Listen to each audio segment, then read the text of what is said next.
Strauss, who is the superstar in the mornings here with Birds 365. Don't skip my super chat, Silz. I worked hard for that.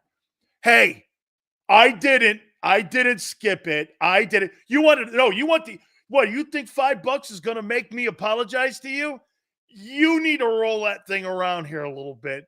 It's going to take a $50 one. You give me $50, Big Marshall, I'll apologize. I'm easily bought. $5, you can't buy me like that. That's just a little too cheap for me. I'll even go $20. I'll give you an apology on $20. How's that? I'll come down because it's the off season. In season, it's $100. All right. Let's bring in the star from Birds 365, and it's Zander. Yeah, I got to have a requirement here. Out of season, I'll go 20. In season, I can be bought for 100. That's a cheap price to be had, Silz. Although I gave James Jones, I'm not sure if James is in here right now. I gave him a hail to the Commanders for a measly $5 on Bird 365. So my price is cheaper than yours right now. Hold on, wait a minute. But there's a method to your madness here because it's off season. You see, in season, that may cost him a little bit more, especially if it's going to be thrown out love to the Commanders with Josh Harris the week of the Eagles. That might have to cost you at least a 50 spot. Yeah, but the Commanders suck anyway. So, so you're not concerned about it anyway. It's not really. Yeah, it doesn't bother me that much. They suck. I'll throw James a bone. He's here every day. I appreciate it. What's up, everybody in the chat? What's up, Big Silz? How you doing, man? So I might have to start it out here with this. The New York media is killing Joe Douglas on this Reddick deal that tomorrow is mandatory minicamp. And if he doesn't show up, Boomer was telling me this. He goes, so what did they just think? That the problems that the agent and Hassan Reddick had with the Eagles was just going to go away and evaporate because they traded him up to the Jets? They got the same issue going up there. Maybe at the end of the day, some of the people in here and Howie, maybe they read the room right. We're going to know more tomorrow and by the end of the year who got the better end of this thing, I think. Yeah, I just don't get why you make a trade like that without the deal in place. Like the most recent one I can think of, and it happens all the time, but even just right here in Philadelphia, we traded for A.J. Brown on the draft night. The deal came down two minutes later, for 4 years, $100 million. That deal was previously worked into the trade. So I don't really get Joe Douglas's thinking here. Did he think that just putting on a new jersey would be enough? Because from a player's perspective, I get where Hassan's at right now. He's playing a valuable position, but he's also on the almost over that 30 number where he knows every season is going to be worth a lot of money, and then it's going to fall quick. So he wants to get that money. 14.5 is – you're not signing a 10-sack guy for 14.5 right now in the NFL. So he knows he's playing on a bargain. He's holding out. Looks like Howie lost the battle to win the war. Yeah, and I'll tell you this, though. I think that agent misread the room. And I think he's misread the market here because, dude, we're talking $14 million. You're telling me somebody couldn't pony up $3-4 million, extra or $5 million? See, that's where I'm like, well, did he lose the war? Because I would have rather paid Hassan the money, but I think it's something deeper. I don't know if I don't think Vic Fangio wanted Hassan Reddick. He's using those guys in too many different ways in his defense than to just have a one-trick pony, one-sack guy. Now, the weird thing is that Bryce Huff isn't that guy either. Now he's a little bit younger. Maybe he will be more, versatile and able to do it or willing to do it. Maybe he's more coachable. Yeah, more coachable. Right. I mean, when you get older, you get stuck in your ways like Big Silz. You guys can hate him all you want. He's gonna piss you off no matter what. So yeah, I mean, I would have rather kept Hassan, but I'm over it at this point. I think the defense is going to be all right. But yeah, I don't know what they're doing down there in New York, man. I mean, why do you make that trade? I guess they don't really care. They're like, hey, what do we give? A 4th rounder in 2038? I don't know. They might not care either. Yeah, but dude, man, I mean, why would you make a trade for a guy that you didn't have anything resolved for and you had no intentions of making a deal? You can't tell me Joe Douglas and Howie weren't at least having a dialogue. They've got history together on what he was going to potentially do. And now all of a sudden, you got a player that's disgruntled now just because he moved up 95? Yeah, I don't get that. The other question, though. So what's he going to do? He's not going to sit out. He's not going to forfeit $14 million. No, but he's gonna forfeit maybe if he doesn't show up tomorrow $150,000. Yeah. So for 3 I guess days. it'll cost them 150 G's. But let's just zoom ahead to August 30th. Like, Probably not. if you get to that point and he doesn't No. have a deal, he's probably going to play on that deal. So maybe the Jets will end up getting the guy. Now you're going to have, potentially people in the locker room pissed off, Hassan pissed off. He might not want to play. I don't know. We'll see how it works, but I don't anticipate him giving up the money. So You think Howie just moved on from the problem? He just wanted to get out of the potentially. problem? I don't think it was a problem worth moving on from, being that edge rusher is one of those positions that's worth that much. But again, I don't know for sure, but I don't think Vic Fangio liked Hassan Reddick. This is Vic. You feel this is more of a Vic move? Well, I think Howie I wanted agree. to move him. I think Howie probably wanted I to, agree. and then once Vic said, "Yeah, he's not really a guy that I'm going to ask you to pay more money to keep around," I think that probably resulted in Howie. Can I tell you why I agree that this is a Vic move? That 3rd round pick. I think that 3rd round pick. That's a good point. Okay, to me, makes that Hassan Reddick move a Vic Fangio move. Yeah, that's true. All right. You led us right into the next question here, and I love it. Okay, so I heard you this morning. I'm very optimistic about the defense with guys in pajamas and helmets and shorts. It looks like these guys are pretty good. Then you turn around and you go, I'm not real concerned about the guys over on offense. You didn't listen to the segment. I did listen. Actually, I got 3 takeaways from minicamp. Okay, John said that. Okay, I won't put it. Okay, John said that. I said I got 3 takeaways. My 3 takeaways were the defense has a chance to be better than we expected. The offense has a chance to be worse than we expected. And Nick Sirianni is a massive problem. Those are my 3 takeaways. No, it was John who actually said it. I just tried to put words in your mouth there. So, okay, fair enough. Checked on the spot. Caught Big Silz there. All right. Call me LJ Jr. out here, checking Big Silz on the spot. Okay, let me throw this one at you here now. So, can Jalen Hurts have a great season if the quarterback and the head coach are not on the same page? I don't see it. I mean, you talked about your example was go to any business, go to anything. How can a coach and quarterback who aren't on the same page have great success? They're the 2 most important people on your football club, is your head coach and your quarterback. So I don't want to say he won't have a good season though, because if he's on the same page with Kellen, I think that means you can have a good offense. I think where the Jalen and Nick dynamic really comes into play is when you get late in the season, you get playoffs, you're in conference title games, you're battling for a Super Bowl, whatever it might be. Those are where your money is made. And that's where I wonder if that dynamic will eventually rear its ugly head, and it could be a problem. But with the way they're talking about how it's Kellen Moore's offense, I don't want to say Jalen's not going to have a good year if he doesn't like Nick's year or if their relationship is fractured. I still think he can have a good year. I don't know about the Eagles. That's a different question. I don't know what the Eagles will be with Nick. Sounds to me like you're talking about a season like 23. Yeah. 11 wins. I think without the drama, I don't without the meltdown. Yeah, right. I don't think they're going to have another meltdown like that. I think that's too much. I don't think that's coming on. But so 11 wins. Everyone has a good season. Boy, 11 wins. I don't think the owner is going to be happy with that. 11 wins and what? Where are we talking? If you win, I don't care if you win 10 games and you go to the Super Bowl. Round. I don't care if you win 9 games and you go to the Super Bowl. I know. It all matters. I've never cared about wins, except when it comes to home field. Home field. You got to get into the dance. Winning the division, it matters there when you're in that conversation. Of course it does. However, though, that's why when everyone during the season was going 10-1, I'm like, what does that have to do with anything? Let's see what you do when you finish up with the deal here.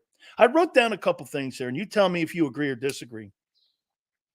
NFC East rankings, 50 days out to training camp. They're going to start a week earlier now on the 22nd because they're going to Brazil. Yep. So they're not starting on the 27th. Yeah. Because their game, it's funny though. The game is that Friday night. So they got a 2-day bump and they get a travel. week. Right. Yeah. Because you're traveling to Brazil, Sao Paulo. Yeah. That's not like you're flying to, middle Mars. of the country or anything. Yeah. Here you go here. NFC East rankings, 50 days out. I got Eagles. I got Commanders. I got Cowboys. And I got Gigantes. So you already went to Cowboys. You already went there with the Commanders. You must think highly of Jaden Daniels. You think the Cowboys win what? 5 games. Oh, no. Who's running the ball for them? Who's their number 2 receiver? They've never built their team. Well, I guess they have, but I think Dak is a good enough quarterback to throw the ball for more than 5 wins. I'm not a big Dak and big moments guy, but you're telling me that team is going to win 5 ball games? Come on, they're always competent. We split with them most of the time. In fact, they've gotten the better of us since Dak Prescott's been in. They have no running game. Yeah, but come on, that's not. Can you even name the? You're not gonna sit here and turn me to a Dallas. I can't guy. name 5 wins. running back. I just don't see that. I don't think they're a Do you know who the starting running back is? I don't. 5-win team. Hey, could somebody in here tell me who the starting running back at Dallas is? I don't know who it is. They got rid of the Pollard guy too. Pollard's gone. I guess did they sign Zeke? That happened, right? Zeke. He's a relic. No, I'm not saying he's going to be your guy, but he's washed as heck. And who's their number 2 receiver? Let me look for you. Who's Elliott? Boy, you're right. They don't have a good running back, but I don't think their whole team is going to be made on the running back. It's based off Wait of a play second. Action. They have an online, I guess it says 2023. So they've removed the names who are gone. Okay. Cause they don't have a running back 1 listed right now. They just have it blank with CD Lamb and Brandon Cooks there. I think Cooks is gone. So this is last year's. I don't know if they have a 2024 depth chart yet. I just don't think they're a 5-win team. I don't see where they're moving the sticks. And you really think their run defense is going to get better when they got blown up by the Cardinals? At 240 yards rushing on them. The Cardinals. Hey, the Eagles got beat by them, but they didn't get their shit pushed in like that. See, Dallas is in an interesting spot where I will say the 3 contracts looming. Like what are they doing? Rico Dowdley is the running back for the Cowboys. There's 3 or 4. He says the Cowboys. Spider Rico is the running back for the Cowboys. Spider Rico DFW. Dowdle. Running back is the easiest position to find. 304 says. Oh, so yeah, Cowboys, that's right. Because I forgot. That's right. You guys won so many Super Bowls without a running back since the 90s. Wait, the people in the chat think 5 wins for Dallas. Is that accurate? Are Eagle fans with Cilio on this? I think 5 to 7 304 wins. I have to say 304 is a Dallas fan. So let's see, what's his expectation going into the year? I think the Eagles are a 12+ win team or bust. I had him at 13-4 on my early predictions. With Nick in the building, with the Wicked Witch of the West in the building, you've got the Eagles. Well, listen, you did what the Eagles need to do to get to the dance. And one of those items on that list was Nick needs to stay out of the way. So if he stays out of the way, I think it's a 12-win team. 12+. Spider Rico's running the ball for the Cowboys. I think the Commanders have more talent. Commanders are sleepy, but you got to be really high on Jaden Daniels to think they're going to be better than Cowboys right now. Well, how about this? I like they Jaden have a Daniels better wide receiving He's core not than the particularly Cowboys. Your style of quarterback. Hold on now. One thing I will say, they got better receivers in Washington than they do in Dallas. You got CD Lamb and who? They've got Dotson and they've got that other kid. They good receivers. Yeah, but you're counting on the quarterback to get him the football. Let's see. I like Daniels, but most guys aren't great rookie year. There are exceptions. CJ Stroud was great his rookie year, but I don't know if Daniels is CJ Stroud. I think the Eagles are going to be the best team in the NFC East, though. And they lost their center. Yeah, that's big too. I don't know what they're doing over there. Every time I talk about the Cowboys, I'm like, what is they're losing? Even players. If you want to move on from Dak. All right, let's just assume they want to move on from Dak, which I don't How think come the Eagles add players and the Cowboys cut players? Yeah, I don't get it. Who are you going to go to? If you move on from Dak, what's the Cowboys' options? Cooper Rush. Cooper Rush. I guess Trey Lance, Big Silz. 3 first-round pick Trey Lance. That you got for a third. Wow, that's a steal in my book. It is a steal. I would gamble a 3rd rounder on a guy who you gave up 3 first-rounders for. Yeah, I was never a Trey Lance guy coming out. Maybe I just had bad blood in my mouth for the whole North Dakota State thing. Oh, He played where Carson played. So Yeah, I'm you like, play in a I'm done with beer these dudes. drinking league and you got all white cornerbacks and DBs. What do you know anything about Yeah. playing against Little Sisters of the Poor and Eagle Creek University? Come on, dog. Nobody, I mean, the fifth team of Alabama could beat the shit out of that North Dakota State team. Yeah, you're right. Barb's All right. right. We're not concerned about Dallas. There's bigger fish to fry. I'm worried about the Niners. Niners are going to be a good squad. And Lions. Lions are going to be a good squad too. Okay. NFC is particularly still pretty weak though. The Niners are good. The Eagles are good. The Lions are good, but they're not. No. You don't have as much of a deep gauntlet. Like in the AFC, there's like 6 or 7 teams that that realistically could come out on top. Maybe the Packers. Yeah, but I want to see it another year on them. I want to see it another year. Yeah. Here's who I have quarterback rankings. All right, this is good. I got Dak 1. I got Hurts 2. I got Daniel Jones 3. And I got Jaden Daniels 4. I don't get how your quarterback rankings stack up with your team rankings. You have Jaden Daniels as the 4th best quarterback, which I would agree with. Yep. But how do you have them as the 2nd team in the NFC if their quarterback sucks? And then on the contrary, you have the best quarterback in the NFC East is going to finish Let me tell third. you why. I don't think the NFC East is that good. Okay, so I think that Commander team may win 7-6 games. They may win only 7 or 8 games. You making it seem like I think they're a 10-win team. Or they're not. No. All right, I see what you're saying. So you're saying it's back to the NFC least this year. Yes.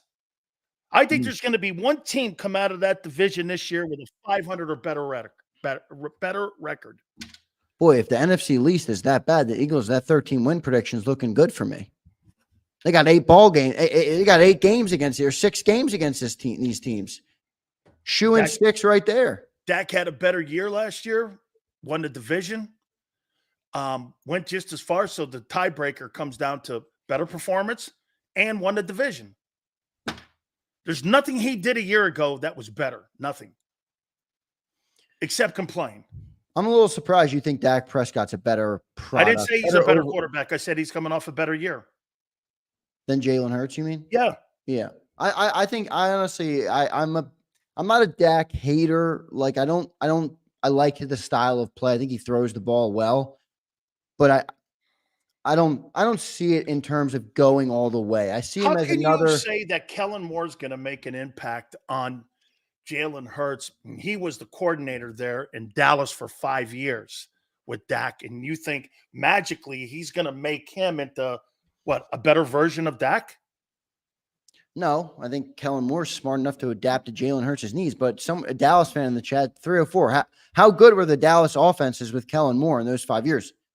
From my recollection, they weren't bad offenses. No, I think they were number 1 year. Yeah, they were pretty high-powered offenses. So I don't have a problem with that. You think I'm not going to take the assumption that Kellen Moore is going to look at Dak Prescott or Jalen Hurts as Dak Prescott 2.0. I think that's what the front office does. Oh, I don't. No, I don't. I don't. Well, then why did they take him away from the 22 style last year? Was it the front office? They hired him. They hired Brian or elevated Brian. Yeah, I don't know. That's a good question. I think they got a better coordinator in Kellen Moore. If you can't adapt your offense to fit a particular quarterback, you're not that great of a coordinator. Let's move on to coaches. You didn't win me over on that one. I don't think. I'm clearly not thinking that Kellen Moore is going to make the impact that you and everyone else. I'm not saying the impact is going to be great. I'm just saying I think the offense is going to look different than it did with Dak. Slightly. A variation of it. So you think that Jalen is more of a talented passer? No, I think he's a different quarterback player. He's a different type of player. He's definitely a different Kellen's type of never player. coached. That Kellen has never coached. I'm banking on hopefully Kellen Moore is a good offensive mind who can take a good talent and make him something. Make something for him that works. I mean, that's not crazy to say. That's what good coaches do, right? How did he do in the first 5 games with Justin Herbert? Not good. That offense wasn't very good last year, and you love Justin Herbert. I love Justin Herbert. I think him and Burrow are probably going to be in the conversation for MVP because of Jim Harbaugh's influence. If Jim curious to see about Harbaugh. Harbaugh could take Colin Kaepernick to a Super Bowl, he could do marvelous things with a guy who could throw the rock around the room like that dude. That's fair. I'm curious about Harbaugh. He does still have a little bit of that college attitude there. Like he's not playing music, I saw, or something. I'm like, I don't mind that, but it is 44-19 and 1 as an NFL head coach. Yeah, that's a pretty incredible record. That's pretty and went to 2 NFC title games. So and won one of them. I mean, he is a good coach. Yeah, I think the Cowboys to me are an 8 to 10 win team. Just to circle back on that real quick. I think they're going to be an 8 to 10 win team this year. The Cowboys. Here's the coaches. I got Brian Dable, number 1. What? I think he's a really great coach doing. The guy had one good year. Well, here. By that metric, Jalen Hurts is the greatest quarterback since sliced bread. Come on, man. By the metric that you're talking, then that Nick is better than Doug because Nick has a better record. No, that's not true. No, all right. Brian Dable had one good year as a head coach since being in. He hasn't ever coached otherwise as a head coach in the NFL. I don't think they're helping him with personnel there with that general manager. You don't think he signed off on them signing Daniel Jones to a 4-year deal? No. You think the head coach who just I think the owner did said, "Don't sign that quarterback. I don't want him," and then they did it? I don't think so. No, I'm going to tell you why. I know how the Giants think. The Giants are a little bit like the Eagles in the fact when it comes to player contracts, you're not going to give a first-time head coach autonomy to fucking tell you what to do with a guy you're questioning on Daniel Jones. Okay, so wait a minute. He fucked up then on picking up the 5th-year option, and then he fucked up again by signing him to a contract, 3-year, $100 million extension, $180 million extension. I don't believe Dable had that say. One of them, maybe the 5th year, not to pick it up, maybe he said no, and that was on him. Then you turn around and combine. Why is that not on the GM? It is. Oh, it's totally on the GM. Because weren't they not a package deal, but didn't they both come from Buffalo? They did. Yeah. I kind of view them as they're working hand in hand here. If I can't, I'm blanking. Maybe a little bit. Maybe I'll bend on that because I forgot. What's his name? I can't think of the GM there. Schoen. He came. Yeah, Joe Schoen. That's it. He came down from Baltimore. He did come down with what's his name? Bean up there. He worked with. That's right. I was thinking Bean in Buffalo. Exactly. You're right. I think they're kind of working hand in hand. So if Dable has sucked categorically since that one good year, I'm not going to say he's the best coach in it. I think Mike McCarthy might be a better coach. Yeah, I'll take that. You know what I'll do? I'll change. You're right. I forgot he came down from Buffalo with him, so they are working hand in hand. Yeah. I'm not. I'll go there. It's funny because I was sold on Dable. I said back a couple years ago, and obviously I wasn't on air. Well, he won the Coach of the Year. And I said after that, boy, the Giants, they have a chance to come up in this NFC East and give the Eagles a run for their money. I was dead wrong, on that. But would you go here, McCarthy, Dan Quinn, Nick, and then Dable? No, I would go Dable third. No, I would go Sirianni second, and I'm not a Sirianni guy. But what is Dan Quinn? Is he a Super Bowl winner? What? He wasn't a Super Bowl winner as a head coach, was he? Yes. No. Defensive coordinator up in Seattle. Here's the problem. Here's my struggle with Nick. Right. I don't like the coach, but I like the success. He's been here 3 years. We've been to the playoffs 3 years. We went to the Super Bowl. Anybody could have done that? With the talent, I guess you could argue they would have. I don't think anybody would have took him to the Super Bowl. How about this? Do you think Shane Steichen would have a better record than Nick? And do you think he would have won the Super Bowl if he was the head football coach? And do you think that thing last year wouldn't have melted? How about this? Do you think that thing wouldn't have melted down last year if Steichen was the coach? Yeah, I think the offense would have been a lot better, which obviously would have changed how a lot of that season played out. But that's a tough what if, Dan. Wait. Do you think Nick Sirianni had a good coaching season in 22? Or do you believe they went that far despite him? I do. I think there's more of that, but I also happen to think what you and I want to take you back to what you said. After 2-5, you came on that Monday before we went on the air. You go, you think this guy makes the year? And when that Tuesday and Players' Day off, when they took the play calling responsibilities away and gave it to Steichen, That decision alone saved his job in Philly. There's been 2 moments in his career in Philly that have saved him. The owner at the end of this year and Steichen taking the play calling over. Other than that, I mean, think about, like I've said, okay, his first year, he's 2-5. Last year, with him saying that's my offense, they were 11-6, right? So theoretically, he's only what? He's like 13 in like 12 or 11 as a guy in charge of an offense. Yeah, I mean, that's now not his role. So we'll see. But I mean, are we going to go directly off of how he was when he called the offense? Then it's not good. But if we're going over the whole body of work, he's been the head coach of the Philadelphia Eagles for 3 years, 3 straight playoff appearances, won the NFC East, I want to say twice. No. Yeah, twice. Yeah. No. First year, they didn't win it. They went as a wild card. 22, they won it. Yeah, first year they did not win it. Cowboys won it that year. Right. And then it was Eagles. Then it was Cowboys again. 3 straight playoff appearances, Super Bowl appearance, conference championship. We don't have that many of them. Nick Sirianni has one in the chamber. I mean, I'm not going to take that away from him. While I don't like to coach, I'm not going to say Dan Quinn or Brian Dable are better head coaches than him. I will give the nod to Mike McCarthy, who I'm not a fan of. I'm not a huge fan of either. He did win a Super Bowl, though. Well, he did hire Kellen Moore, your boy. He got rid of him, too, and took over play calling, and I thought called a better offense than him. He did. That's what I would be more concerned about if I was an Eagles fan. Yeah, he did. We signed a guy who was in Dallas, who's NFC East hopping.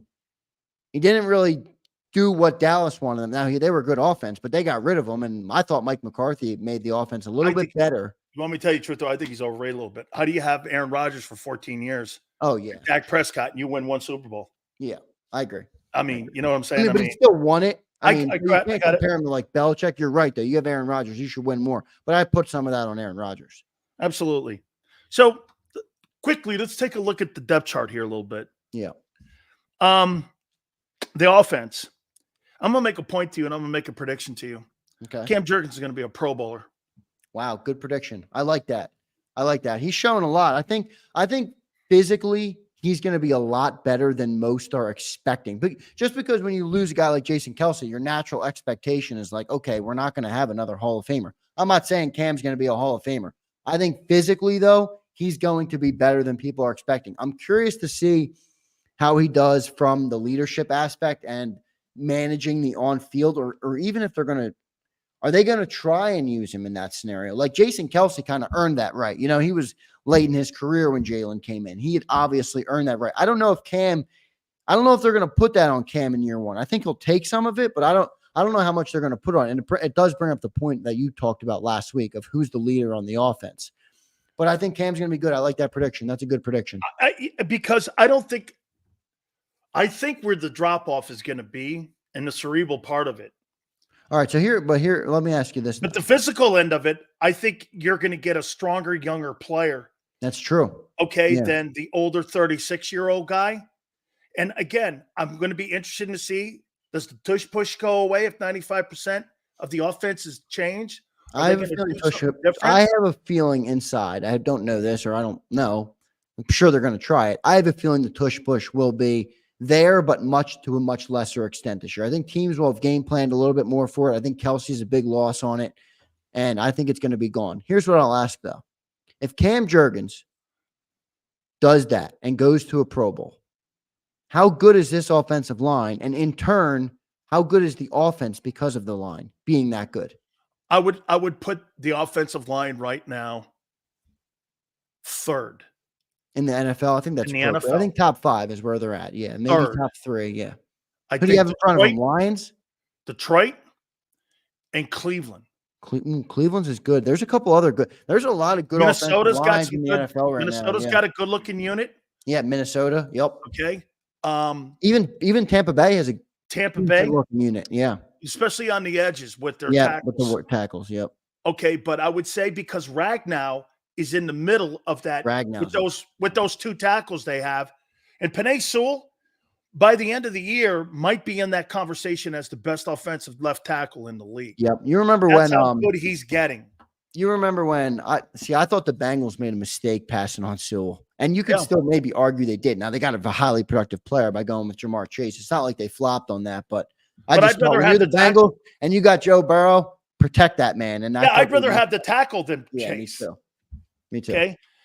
Is there any concerns with the depth chart here of Hurts, Barkley, A.J. Brown, Devontae Smith, Paris Campbell, Dallas Goedert, Mulata, Dickerson, Juergens, Steen, and Lane, and Becton being the swing tackle, could possibly be the swing guard Yep. on top of that too.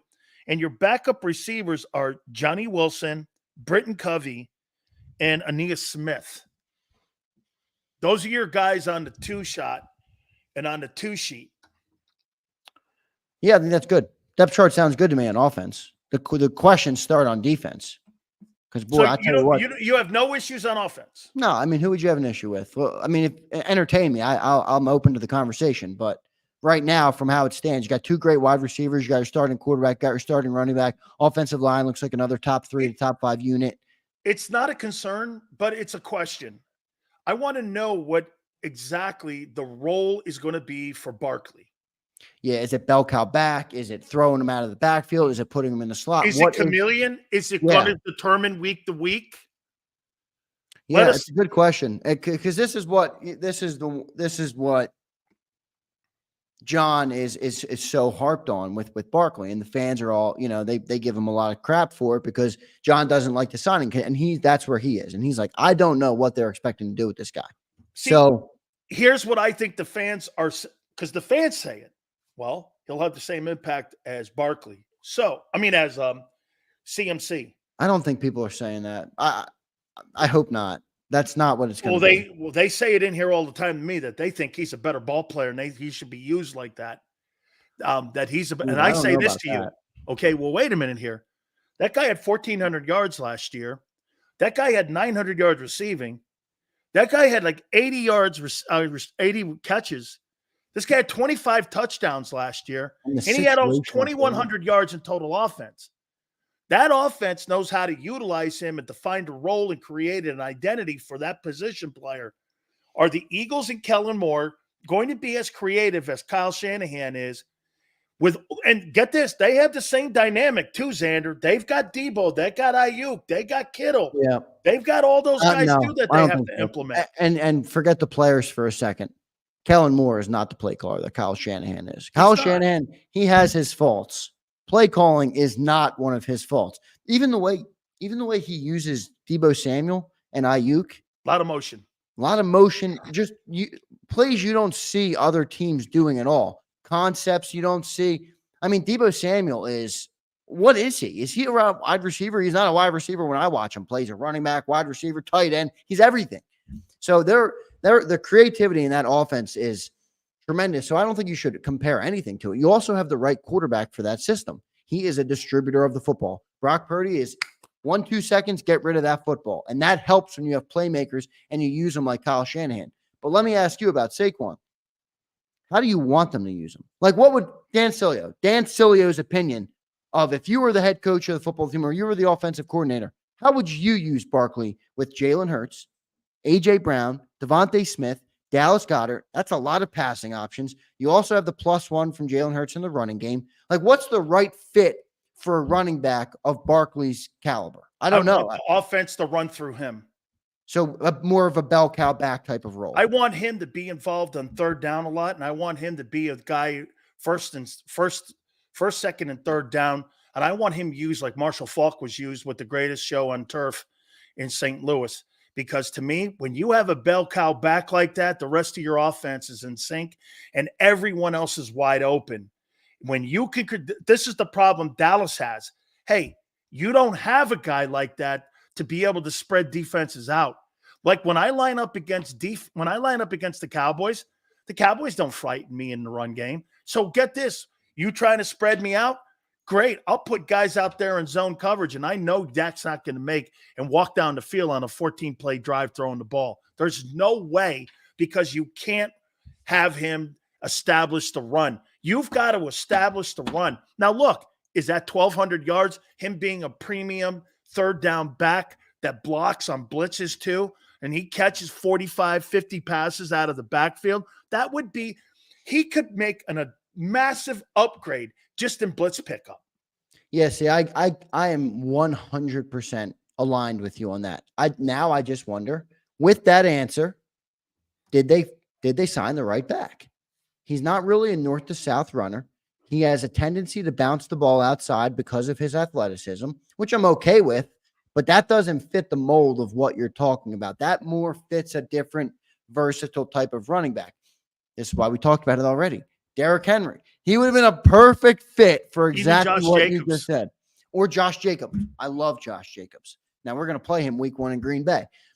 And I think he's going to fit that offense great. I think he's going to make Jordan Love's life a lot easier down there. But I don't know. I'm optimistic on Barkley, but I will say with the style of quarterback we have, because he's a playmaker, because he's a +1 in the running game, what's it look like? Like, was he the right guy to go with? I'm okay with spending the money on the running back. That's not my issue. I wonder if we got the right guy to do that. Maybe they're going to use him a different way. I don't know. But if they use him how you just explained, technically that's really not Saquon's game. Well, some of it is. First couple years, third down impact is, but first and second down, when you need a north to south guy to go and get you 4 yards or 5 yards and set up the pass, set up the play action, shorten the yardage.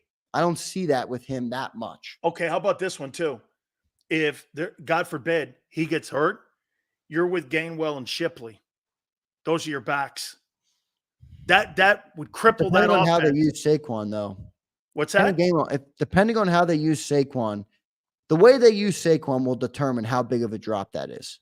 Because if they're passing the ball to Saquon a lot, I think Gainwell will do all right in that role. Not as good, obviously. He's not the talent of Barkley, but he can catch the football well and effectively. He was a running back or a wide receiver at Memphis.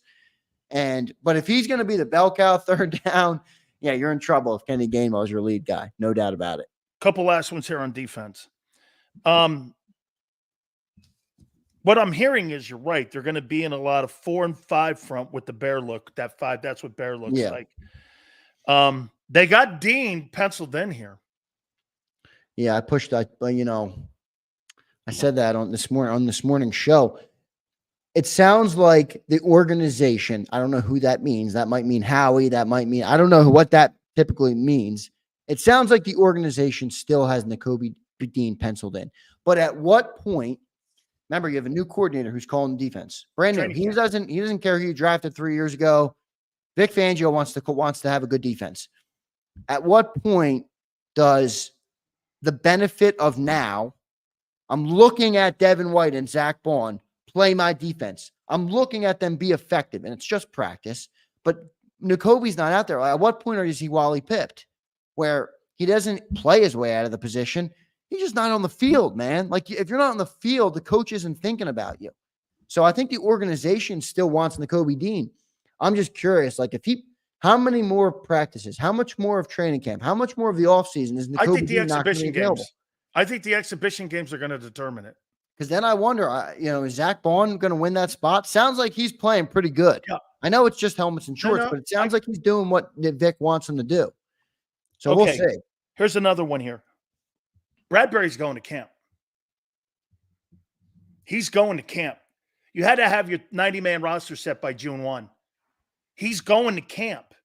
All right, and what's your what's your hook? Like, is it because they want to move him? They're going to wait. Is it because they want to use him in the I defense? don't know. I don't have an answer here with this. Yeah, this is a weird one because I really think that it's only 4-3 against your cap now after June 1. So you could have whacked him for less than $5 million versus prior to that at 11. Yeah, and it seems like they're I'm just not getting it. Pry people for a 6th rounder, which I don't get. No one's giving. But this is where that slight question I asked you last week comes into play. Like, if Bradbury is still here, I almost wonder if it's more worth it to keep Bradbury in the Fangio system, move on from Slay, and elevate your young guys. They're not going to do that. I know they're not going to do that. But one guy's 33, going to be 34, turn of the calendar, too. Bradbury buys you a few years. Bradbury's 30. Yeah. That's a huge difference. Now, he wasn't the player Slay was last year, but I think Bradbury has a better year in a Fangio system if he has the opportunity. Okay, here's another tough question. So, are you going to start Mitchell over Keely Ringo? No, not if he's not showing it. Not if he's not showing it. You want to get your young guys on the field, I get, but you got to win football games. This is the NFL, man. You don't just show up because you got drafted in round one and play. Ask Nolan Smith how that's working out for him. If Keely Ringo, which it sounds like, is playing that good, and Isaiah Rodgers, a guy who has NFL pedigree and has played at a high level already in the NFL, are going to force Quinyon to not be on the field, then so be it. I want to have the best defense on the field. I want to have the best players on the field. Here's where I'll say, though. Are they playing for 24 or are they playing for 25? They're planning. For 24 they're right planning now. For 25. Because if you're playing for 25, you're planning for 25. Planning. Right. You're playing for 24, so they're trying to get their cake and eat it. Yeah, because the one thing that I think Twiz. That's why Bradbury's still on the roster. Twiz, I think it's you who's always in the chat. Who's out here who's saying, rip this Band-Aid off. Like, yeah. if you're going to go with an all young guy approach, you got to get them on the field and get them on the field now. So you have a chance in 25. If these guys are all, if you lose Slay and Bradbury next year and Quinyon hasn't seen the field yet, you're in trouble. I think it's an umbilical cord. Get away from it. Yeah. End it. That's where I wonder, though, if they need to put him on the field. Like if you're going to live life without Darius Slay and without James Bradbury a year from today, you better hope. You need Quinyon Mitchell to have reps, like a significant amount of them, because he's going to be your cornerback one. I don't know. I mean, that's where I'm like, I don't want to go with that many young guys on the cornerback position, but I do see the upside. Imagine if you have Isaiah Rodgers, Keely Ringo, and Quinyon Mitchell playing cornerback this year. They have some growing pains. They're young players. That's okay. But and then you come into a year next year with 3 bona fide cornerbacks. Can't be any worse than 31st last year, dude. I know. And you still won 11 games. That is such a good point. Why have Bradbury and Slay starting when you were 31st? Put the younger guys out there. And if you finish 31st and win 11 games, what's the difference? Yeah. Yeah, see, that's a different question than what you asked me about Quinyon Mitchell. You know. Yeah. Quinyon Mitchell, should he jump Keely Ringo just on pedigree? No. But if you're going to talk about should we rip the Band-Aid off, like this guy says right here, they're going to make mistakes. That's okay. They're young football players. I agree. Especially at that position. That's a tough position, you know. Toughest position on the field to play. Exactly. You got to that's the hardest position probably to play in football. But boy, how good would that defense look going into next year? I mean, we're excited about it this year. Imagine if you have 3 guys returning who are all under 20. I guess they'll be under 27. Isaiah will be 27 at that point. But Keely Ringo is 22. You got Cooper DeJean in the slot. And you got Cooper DeJean in the slot. That's a nasty looking defense with experience now. Now, I don't want to go there because that means you're playing for 25. Can't start the young guys with this edge rush. A lot of issues on that side of the ball. Another good point by Bald Eagle, though. Hey, one real quick one here. Now, I'm not going to use Jalen Hurts. If you had to pick an offensive MVP, preseason favorite, who would be your guy? A.J. Brown. Defensively? This is a much tougher question. Jalen Carter. I'm going to go Jalen Carter. He makes that defense. Jalen Carter gets pressure. If Jalen Carter plays defensive tackle at a high position, everybody will look better. Whether they're playing better or not, they will look better. Their jobs will be easier because the quarterback will be under pressure. So Jalen Carter, to me, has the chance to be the defensive MVP of the team. You know who mine is on defense? Devin White? Isaiah Rodgers. Interesting. Where do you have him slotted? 2? Outside? I have him playing the outside on the other side of Slay. Okay. I think he starts. So you have Quinyon on the bench, and you have Keely and Quinyon as your outside corner backups, and then Cooper DeJean as your backup slot? You might even put Quinyon Mitchell in the slot. I might even put him in there. They tried him out a little bit during the camps. I read that. Yep, I saw that. So over Cooper? You think over Cooper? I think they play both of them. Maybe they can rotate them all, get them some experience, and then one of those guys ends up beating out. And then get this, Mitchell takes over for Slay.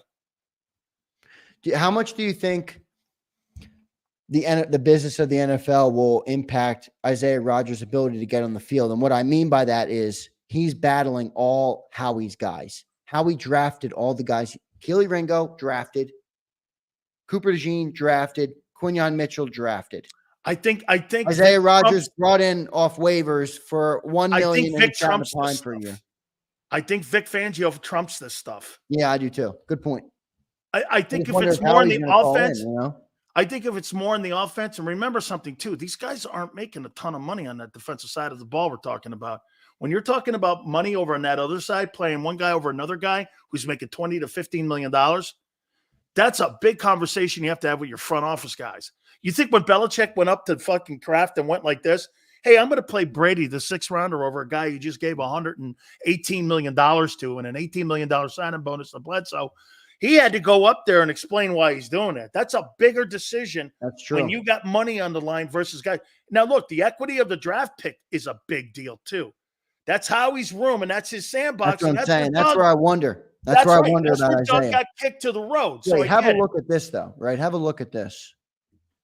Isaiah Rodgers, Quinyon Mitchell, Cooper DeJean, C.J. Gardner-Johnson, Sidney Brown.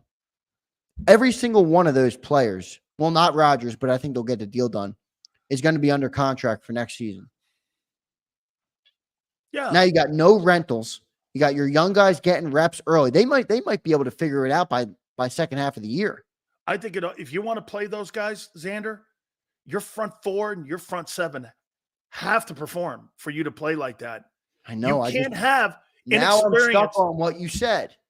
They were 31st last year. How much worse are you going to get? How much worse? 1? You're gonna drop a spot. 32? Okay. So you're gonna go to 32? Yeah, you're gonna go to 32. All right, I'll take it. But I got my young guys. Win 11 games. What's that? And still win 11 games. You might still with the offense. That's a young young defense though, and it's hard because Vic Fangio's system is very communication heavy. My sleeper though for the whole cornerback room is Keely Ringo. I think Keely Ringo. I think he is the most talent of all the young guys in that room. And my MVP on offense is going to be Cam Jurgens. Silz, 2 good picks. Because he's taken over for maybe the most important person that's not on that offense this year. Absolutely. And I don't think it's going to be as much of a drop as people think it is. I think I have him really high on him because you know what I heard? Clint said that this guy is really a good ball player. He's a really good ball player, and Kelsey's exceptionally high on him. Clint would know. Clint played defensive end or defensive tackle at a high level. Yeah, he thinks he goes, hey, it's going to be more cerebral in picking blitzes up. But yeah, and the other thing to note about Cam Jurgens is I don't know if you caught what Jeff Stoutland said about him. He's like, when I put him at guard last year, I had questions. At center, I got no questions. He's a center. He's a real center. That's what Jeff Stoutland said. And then Jeff Stoutland went on to say how good he was at guard. But he said, beginning of last year, if you asked me how he was going to be at guard, I would have said I don't know. And he was a Pro Bowl. He was a Pro Bowl alternate. He was a Pro Bowl alternate at guard. So he's clearly shown he's got the physicality to play at a high level in the NFL. Plus, he's a natural center. I don't think we're going to have much drop off at center, which is. Boy, would that be incredible, Dan? See, that's where, but not surprising. But not that's surprising. What I'm going to force you on this show, though. I'm going to force you, and you're going to hate it. I'm going to force you to give Howie his flowers. If you go from Jason Kelsey to Cam Jurgens, and Cam Jurgens can be what you're expecting, come on, man. That is a flower. Jeff Stoutland picked that kid along with Kelsey. Howie Roseman used the draft pick on him. He had to be willing to use the draft pick on him. Howie Roseman's making the final decisions on those draft picks. Come on, you know how big of an ego Howie has. He's not letting another man pick his draft picks. Andre Dillard, keep it up, buddy. All right, you're gonna have misses, man. You're gonna have misses. It's the NFL. Nobody's drafting perfect. Andre Dillard, Devontae Smith, Landon Dickerson, Cam Jurgens, Jalen Carter, Keely Ringo, Quinyon Mitchell, Cooper DeJean, Sidney Brown. All right, I gotta go, Zander.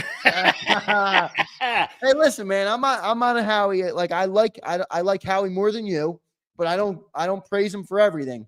That's something you got to give him credit for. He's turned around the look of his draft picks in recent years. He really has. There's some that are still out there though too. Well, we'll see on defense if those guys. We'll see how Nolan plays, and we'll see how Nakobe plays. I'm not going to overreact to Nakobe Dino. He was a third round pick. Third round picks miss. Thank you. Okay. Flexing Hey, cracks me up, Flexing. man. Wait, Flex. Before He I took go, a shot at me because he knew I was a third rounder. before I go, though, Third I gotta rounder. ask Flex. I gotta ask Flex before I go. He says, "Fuck Howie." Who are you gonna go to if you move on from Howie Roseman?